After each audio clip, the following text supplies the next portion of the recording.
హనుమాన్ మూవీకి north audience అయితే బ్రహ్మరథం పడుతున్నారని చెప్పాలి. తిరుగులేనటువంటి బ్లాక్ బస్టర్ హిట్ కొట్టింది హనుమాన్. ప్రశాంత్ వర్మ తీసినటువంటి ఈ మిరాక్యులస్ బ్లాక్ బస్టర్ అయితే కలెక్షన్ల కుంభవృష్టి కురిపించబోతుంది.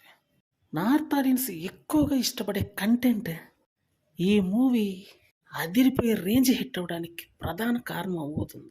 హనుమాన్ గురించి ఇంతకన్నా సినిమా ఎవరు అద్భుతంగా తీయలేరు అన్నంత విధంగా సినిమా ఉంది.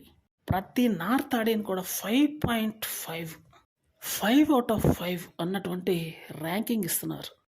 అంత రేంజ్లో ఈ మూవీ అయితే బ్లాక్ బస్టర్ టాక్ సొంతం చేసుకుంది. మొదటి షో నుండే కాదు, ప్రీమియర్ షోల నుండి కూడా ఒకటే యునానిమస్ టాక్ బ్లాక్ బస్టర్.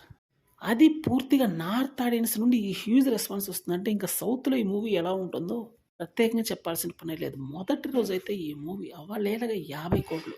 ఈ మూవీ యొక్క టోటల్ బడ్జెట్ 20 కోట్లు. కానీ మొదటి రోజే ఈ మూవీ రాబట్టేది 50 కోట్లు అంటే థియేటర్స్ కానీ ఇచ్చినట్టయితే 100 కోట్లు లాగే అవతలేసేదనే చెప్పాలి. ఇంత తక్కువ ఖర్చులో అంత హై అండ్ గ్రాఫిక్స్ రాబట్టడం అనేది సంచలనంగా మారింది. ప్రశాంత్ వర్మకి ఈ మూవీ మొత్తం తిరుగులేని బ్లాక్ బస్టర్ కొట్టిందనే చెప్పడంలో డౌట్ లేదు.